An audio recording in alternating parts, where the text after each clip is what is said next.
Audit TI adalah proses evaluasi sistematis terhadap infrastruktur, kebijakan, dan pengoperasian teknologi informasi dalam suatu organisasi dengan memastikan integritas data dan selaras dengan tujuan bisnis secara keseluruhan. Di mana selain memeriksa pengendalian keamanan logis dan fisik, juga mengendalikan bisnis dan keuangan secara keseluruhan yang melibatkan sistem teknologi informasi. Apa-apa saja prosesnya. Yang pertama, perencanaan.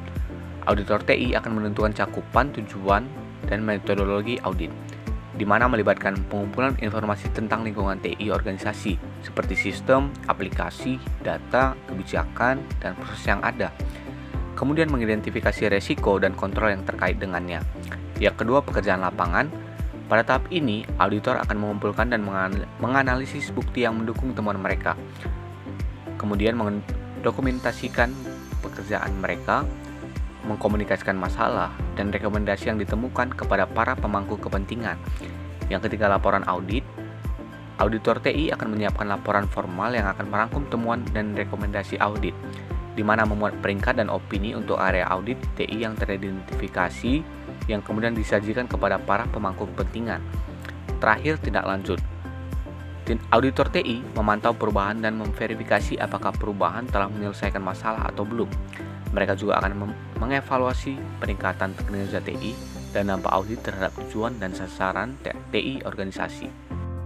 Berikut beberapa software yang dapat dijadikan alat bantu dalam pelaksanaan audit teknologi informasi.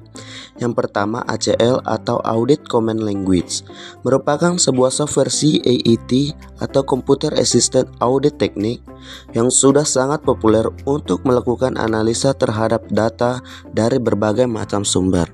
ACL adalah sebuah software TABK atau teknik audit berbasis komputer untuk membantu auditor dalam melakukan pemeriksaan di lingkungan sistem informasi berbasis komputer atau pemrosesan data elektronik. ACL sendiri memiliki beberapa fitur sebagai berikut. Yang pertama, mendefinisikan dan mengimport data ke ACL, menentukan jenis data organisasi atau klien yang akan digunakan. Untuk tujuan analisis ACL sendiri adalah salah satu langkah terpenting saat menggunakan ACL. Di sini auditor perlu mengidentifikasi dua hal. Pertama, lokasi data yang akan digunakan. Yang kedua, format dan struktur data tersebut. Berikutnya, menyesuaikan tampilan. Dengan ACL, auditor dapat mengubah tampilan file asli yang didefinisikan menjadi tampilan yang lebih sesuai dengan analisis data yang dimaksud. ACL juga memungkinkan auditor untuk membuat tampilan baru atau mengubah tampilan yang sudah ada tanpa menyentuh data sebenarnya dari file. Ini berarti bahwa perubahan untuk melihat data hanya untuk tujuan presentasi dan oleh karena itu tidak akan mengubah atau menghapus data. Berikutnya, menyaring data. Filter mudah dibuat di ACL dan berguna untuk analisis cepat dan mengontrol total setelah file diimpor. Menyaring data melalui ACL memungkinkan auditor untuk mendukung pengujian dan analisis mereka. Berikutnya, analisis data. Auditor menggunakan ACL untuk mengevaluasi dan mengubah data menjadi informasi yang dapat digunakan.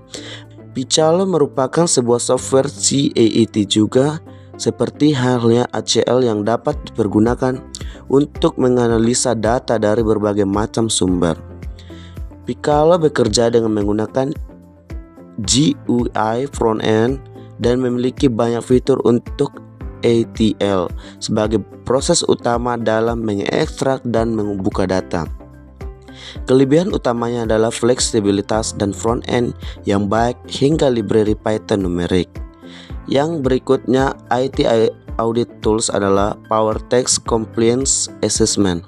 Power Text Compliance Assessment merupakan automate audit tools yang dapat dipergunakan untuk mengaudit dan membenchmark user access to data, public auditory to libraries, user security, system auditing, dan administration right. Berikut IT Audit Tools adalah Nipper. Nipper merupakan audit automated software yang dapat dipergunakan untuk mengaudit dan membenchmark konfigurasi sebuah router. Nipper atau jaringan infrastruktur parser sendiri adalah alat berbasis open source untuk membantu proses profesional TI dalam mengaudit, mengkonfigurasi dan mengelola jaringan tersebut untuk di perangkat jaringan terinfrastruktur. Yang berikut Nessus. Nessus merupakan sebuah vulnerability assessment software, yaitu sebuah software yang digunakan untuk mengecek tingkat vulnerabilitas suatu sistem dalam ruang lingkup keamanan yang digunakan dalam sebuah perusahaan. Berikut Metasploit.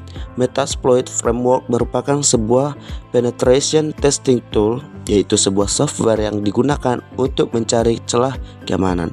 Yang berikut Nmap. Nmap merupakan open source utility untuk melakukan security auditing. Nmap atau Network Mapper adalah software untuk mengeksplorasi jaringan. Banyak administrator sistem dan jaringan yang menggunakan aplikasi ini untuk menemukan banyak fungsi dalam investor jaringan. Berikut Wireshark. Wireshark merupakan aplikasi analisa network protokol paling digunakan di dunia. Wireshark bisa mengcapture data dan secara interaktif menelusuri lalu lintas yang berjalan pada jaringan komputer berstandar de facto. Selanjutnya, saya mau menjelaskan teknik audit TI. Teknik yang pertama adalah peninjauan dokumentasi atau documentation review. Teknik ini berfokus pada menelaah dokumen-dokumen resmi terkait pengelolaan TI, antara lain: pertama, manual prosedur; yang kedua, SOP TI; yang ketiga, kebijakan keamanan informasi; yang keempat, dokumentasi konfigurasi sistem. Tujuannya adalah untuk memastikan semua proses dan kontrol terdokumentasi dengan baik, menilai apakah dokumentasi sudah sesuai dengan praktik terbaik dan kebijakan perusahaan. Teknik yang kedua atau interviews. Teknik ini melibatkan diskusi langsung dengan pihak-pihak tertentu seperti staf TI dan pengguna sistem atau end user dan manajemen proyek. Tujuannya adalah untuk memverifikasi informasi dari dokumen dengan praktik aktual dan memahami secara langsung bagaimana sistem dan kontrol diterapkan sehari-hari, serta kita dapat menggali insight tentang kendala operasional dan risiko tersembunyi. Teknik yang ketiga adalah pengujian kepatuhan atau compliance testing. Teknik ini bertujuan untuk memastikan kesesuaian antara pelaksanaan dan standar yang berlaku. Misalnya, framework ISO 27001 untuk keamanan informasi, dan framework COBIT untuk tata kelola TI, dan framework ITIL untuk manajemen layanan TI.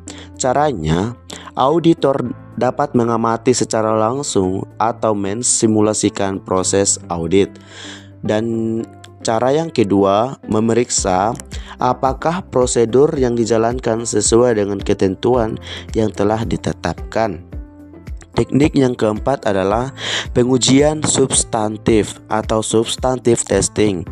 Fokus pada pemeriksaan mendalam terhadap data dan sistem, termasuk transaksi keuangan dalam sistem TI, database penggunaan dan konfigurasi, serta log aktivitas atau akses untuk perubahan data.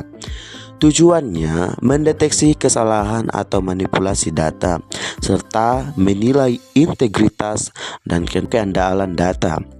Teknik yang kelima adalah penilaian risiko TI atau IT Risk Assessment. Teknik ini digunakan untuk mengidentifikasi, menilai, dan mengklasifikasikan risiko-risiko TI seperti risiko keamanan cyber, risiko downtime sistem, risiko kehilangan data, dan risiko kesalahan manusia atau human error. Tujuannya menyusun prioritas pengendalian dan memberikan masukan bagi manajemen risiko dan pengambilan keputusan strategis. Teknik yang keenam adalah audit penetrasi atau penetration testing. Teknik ini adalah audit teknis di mana auditor mensimulasikan serangan cyber untuk menguji pertahanan sistem. Teknik ini bisa meliputi untuk menguji keamanan jaringan, mengeksploitasi celah aplikasi web, serta menguji ketahanan autentikasi dan kontrol akses. Tujuannya adalah menemukan kerentanan sebelum dieksploitasi oleh pihak tidak bertanggung jawab. Teknik yang ketujuh adalah analis data audit atau Computer Assisted Audit Technique (CAATS). Menggunakan alat bantu komputer misalnya ACL, IDEA, Python, Excel, Power Query untuk menganalisis data dalam skala besar seperti transaksi keuangan dan log akses serta catatan aktivitas sistem. Tujuannya adalah untuk mendeteksi fraud, anomali, duplikasi, atau kesalahan sistematis dan serta membantu auditor bekerja lebih cepat dan akurat. Framework tata kelola dan strategi TI. Tata kelola teknologi informasi atau IT governance adalah kerangka kerja yang dirancang untuk memastikan bahwa penggunaan teknologi informasi dalam sebuah organisasi selaras dengan tujuan bisnis yang telah ditetapkan. Nah, tata kelola TI memiliki beberapa komponen penting. Yang pertama itu struktur organisasi. Nah, struktur organisasi ini mengatur bagaimana unit-unit TI berinteraksi dengan unit bisnis lain dalam organisasi. Struktur ini menetapkan garis wewenang, laporan, dan koordinasi antara pihak-pihak yang terlibat dalam pengambilan keputusan terkait TI. Contohnya, adanya komite pengarah TI atau IT Steering Committee yang bertugas mengarahkan dan memantau strategi TI. Yang kedua, peran dan tanggung jawab TI. Nah, komponen ini memastikan bahwa setiap individu atau tim dalam organisasi memiliki peran yang jelas dalam pengelolaan TI. Penetapan peran membantu menghindari duplikasi kerja atau kebingungan tanggung jawab. Nah, contohnya itu CIO atau Chief Information Officer. Nah, bertanggung jawab atas keseluruhan strategi dan manajemen TI. Ada juga user. Nah, user ini menjalankan fungsi bisnis dengan dukungan teknologi. Nah, yang ketiga, pengukuran kinerja TI. Untuk menilai sejauh mana TI mendukung tujuan bisnis, perlu dilakukan pengukuran kinerja melalui indikator atau Key Performance Indicator atau KPI. Beberapa aspek yang diukur dalam pengukuran kinerja TI antara lain, yang pertama itu ada efisiensi operasional TI, yang kedua tingkat ketersediaan layanan, yang ketiga kepuasan pengguna terhadap layanan TI, dan yang keempat return on investment atau ROI dari proyek TI. Nah, hasil pengukuran ini akan digunakan untuk peningkatan berkelanjutan dan pengambilan keputusan strategis. Yang komponen yang keempat yaitu manajemen risiko TI. Nah, risiko dalam TI bisa berasal dari banyak sumber seperti keamanan data, kerusakan perangkat, kegagalan sistem, atau serangan cyber. Komponen ini berfungsi untuk mengidentifikasi, mengevaluasi, dan mengelola risiko-risiko tersebut secara proaktif. Nah, prosesnya itu ada identifikasi risiko, misalnya ancaman ransomware. Yang kedua itu ada penilaian dampak dan kemungkinan terjadi mitigasi risiko. Dan yang ketiga itu monitoring dan evaluasi berkala.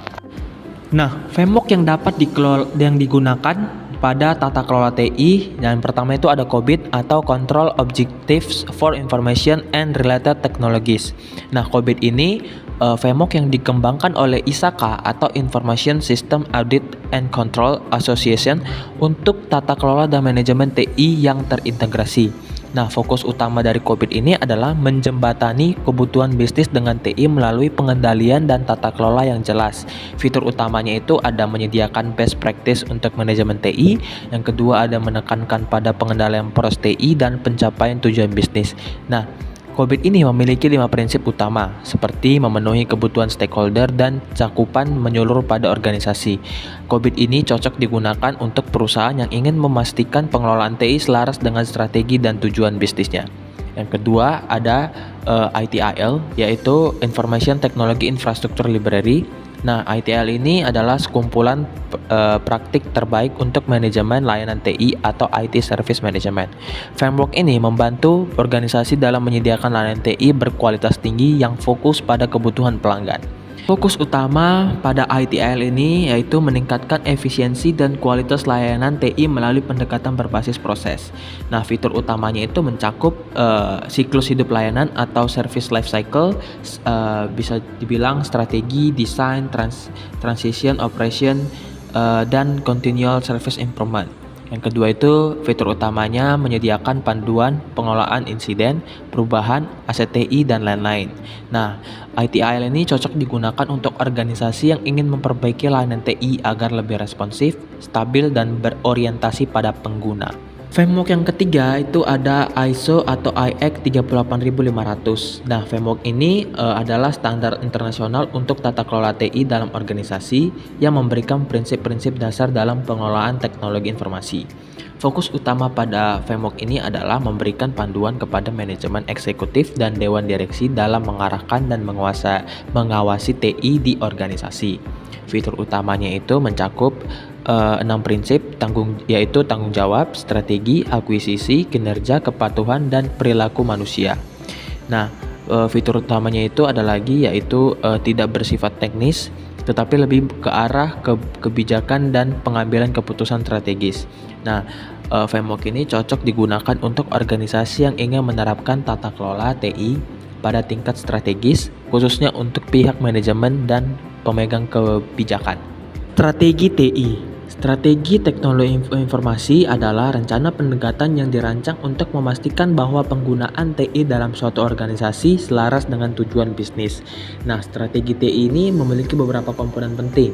Yang pertama itu visi dan misi TI. Nah, visi dan misi TI itu menjadi dasar dalam menyusun arah dan tujuan penggunaan teknologi dalam organisasi. Visi TI menggambarkan kondisi ideal jangka panjang yang ingin dicapai melalui penerapan TI. Misi TI menjelaskan peran TI dalam mendukung aktivitas dan pencapaian tujuan organisasi. Contohnya, visi menjadi penyedia solusi TI terintegrasi yang mendukung keunggulan kompetitif perusahaan.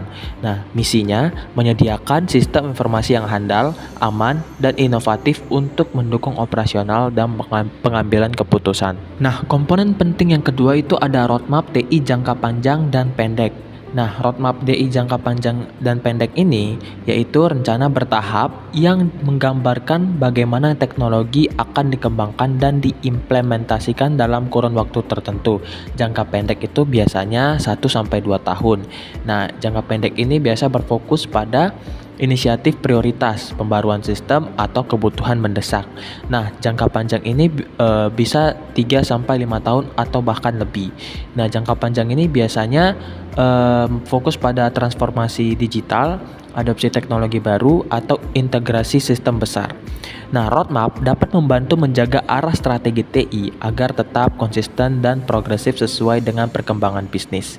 Nah, komponen yang ketiga itu adalah penganggaran dan investasi TI. Strategi TI harus mempertimbangkan alokasi anggaran dan pengambilan keputusan investasi yang tepat.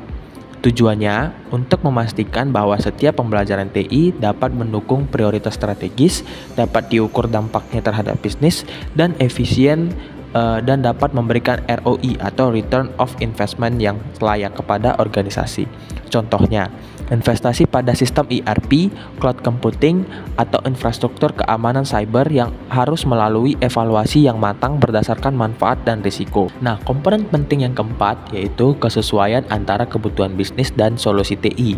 Nah, TI tidak boleh berjalan sendiri tanpa memahami kebutuhan nyata bisnisnya.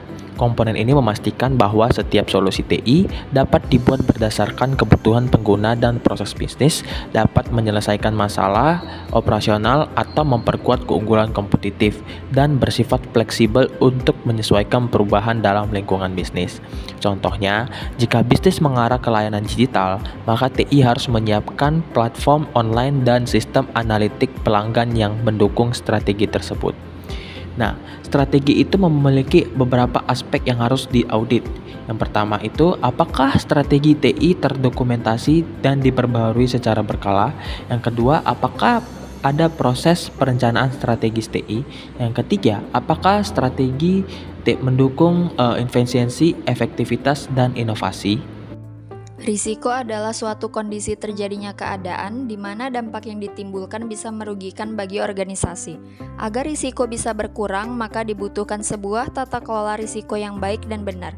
kemampuan untuk mengatasi risiko yang telah terjadi, meminimalkan risiko yang mungkin akan terjadi, dan mengatur tata kelola risiko dengan baik dapat dilakukan dengan manajemen risiko, yaitu proses yang di dalamnya terdapat kegiatan seperti mengontrol, mengidentifikasi, dan melakukan mitigasi risiko.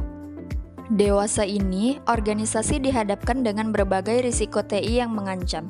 Spoofing, phishing, social engineering, DDoS, malware, ransomware, dan human error ibarat tetesan air hujan yang dapat membasahi organisasi. Payung merupakan pelindung organisasi yang terdiri atas 3 komponen penting: governance, risk management, compliance. Sehingga dengan tata kelola yang baik, manajemen risiko yang matang, dan kepatuhan terhadap standar, organisasi dapat melindungi dirinya seperti menggunakan payung saat hujan. Framework manajemen risiko yang umum digunakan diantaranya yaitu NIST RMF, COBIT 2019, COSO, juga ISO 31000. Manajemen proyek. Manajemen proyek adalah proses mengatur dan mengendalikan semua aktivitas dalam sebuah proyek agar bisa selesai tepat waktu, sesuai anggaran, dan mencapai tujuan yang diinginkan.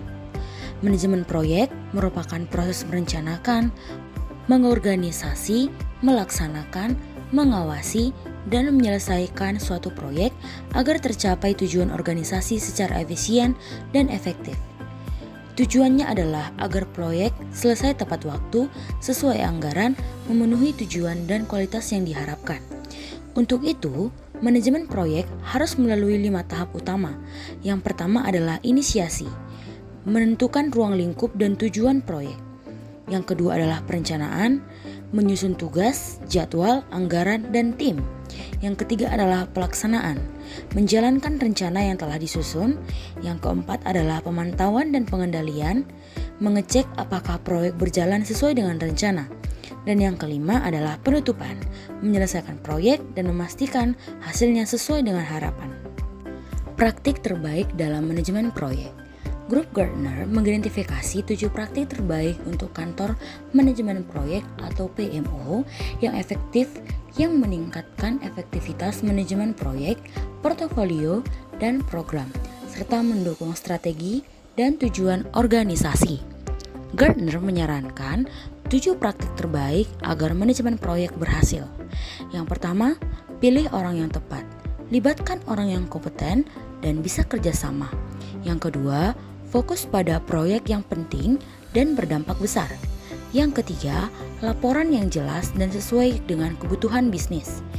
Yang keempat, tunjukkan bagaimana proyek mendukung tujuan organisasi. Yang kelima, berikan informasi yang ringkas dan mudah dipahami oleh manajer. Yang keenam, promosikan pencapaian proyek yang sukses. Yang ketujuh, adaptasi dengan kebutuhan zaman seperti IT, digital, dan kerja fleksibel. Faktor kunci keberhasilan proyek. Manajemen proyek yang efektif membutuhkan penggunaan alat manajemen proyek yang berdiri sendiri dan berorientasi pada perusahaan. Untuk pengembangan dan pelacakan proyek di seluruh perusahaan, ada beberapa fungsi yang dapat diotomatisasi dan diintegrasikan seperti yang pertama, perencanaan yang matang. Rencana harus jelas, terstruktur, dan realistis. Yang kedua, manajemen sumber daya, SDM, uang, dan waktu harus tersedia sesuai dengan kebutuhan. Yang ketiga adalah pengawasan dan evaluasi. Proyek harus dipantau terus-menerus agar tetap di jalur. Yang keempat adalah keterlibatan pemangku kepentingan. Semua pihak yang terkait harus aktif terlibat. Dan yang kelima adalah komunikasi yang efektif. Informasi harus mengalir dengan lancar antara tim. Peran auditor dalam proyek. Peran auditor dalam manajemen proyek bergantung pada budaya organisasi, kematangan fungsi sistem informasi, dan filosofi departemen audit. Tujuan dari audit manajemen proyek adalah untuk memberikan identifikasi awal masalah yang dapat menghambat keberhasilan penerapan aplikasi yang dikendalikan. didokumentasikan, dan dapat dioperasikan oleh komunitas pengguna yang terlatih. Mengaudit manajemen proyek memerlukan pengetahuan khusus tentang metodologi proyek dan proses pengembangan. Pemahaman ini memungkinkan auditor untuk mengidentifikasi bidang-bidang utama yang akan mendapat manfaat dari verifikasi independen. Auditor berperan memeriksa apakah proyek berjalan sesuai rencana dan standar. Tugas auditor antara lain review perencanaan proyek, mengevaluasi risiko proyek, memeriksa alat bantu dan hasil proyek, memberi rekomendasi kontrol agar proyek dapat berjalan dengan baik. Big Data dalam manajemen proyek. Big Data menawarkan keuntungan dan tantangan yang signifikan bagi para profesional di bidang manajemen proyek. Big Data seperti yang didefinisikan oleh Federal Big Data Commission dari Tech America Foundation tahun 2012 menjelaskan volume big data berkecepatan tinggi, kompleks, dan variabel yang memerlukan teknik dan teknologi canggih untuk memungkinkan penangkapan, penyimpanan, distribusi, pengelolaan, dan analisis data informasi. Meskipun big data yang akurat dapat menghasilkan proses pengambilan keputusan yang lebih percaya diri dan keputusan yang lebih baik, seringkali menghasilkan efisiensi operasional yang lebih besar, pengurangan biaya, dan pengurangan risiko. Banyak tantangan yang ada saat ini dan harus diatasi. Tantangan big data meliputi analisis, penangkapan, kurasi data, pencarian, berbagi penyimpanan, transfer, visualisasi, permintaan, serta pembaruan. Standar dan metodologi manajemen proyek. Manajemen proyek mengikuti pedoman dan metode tertentu agar lebih terstruktur, seperti PMI dan PMBOK. Panduan internasional yang menjelaskan standar manajemen proyek. Organisasi standar utama untuk manajemen proyek adalah Project Management Institute atau PMI, didirikan pada tahun 1969. PMI memberikan nilai bagi para profesional melalui advokasi global, kolaborasi, pendidikan, dan penelitian. Standar manajemen proyek yang dikembangkan PMI atau Badan Pengetahuan Manajemen Proyek dengan singkatan PMBOK terdiri dari pengetahuan tentang praktik inovatif dan lanjutan dalam profesi manajemen proyek. Standar PMI memberikan pedoman, aturan, dan karakteristik yang diterima secara global untuk manajemen proyek, program, dan portofolio. Yang termasuk dalam PMBOK adalah sebagai berikut. Yang pertama adalah standar dasar, mencerminkan profesi yang terus berkembang. Yang kedua adalah standar praktik, menguraikan alat, teknik, proses, atau prosedur yang diidentifikasi dalam PMBOK atau standar dasar lainnya.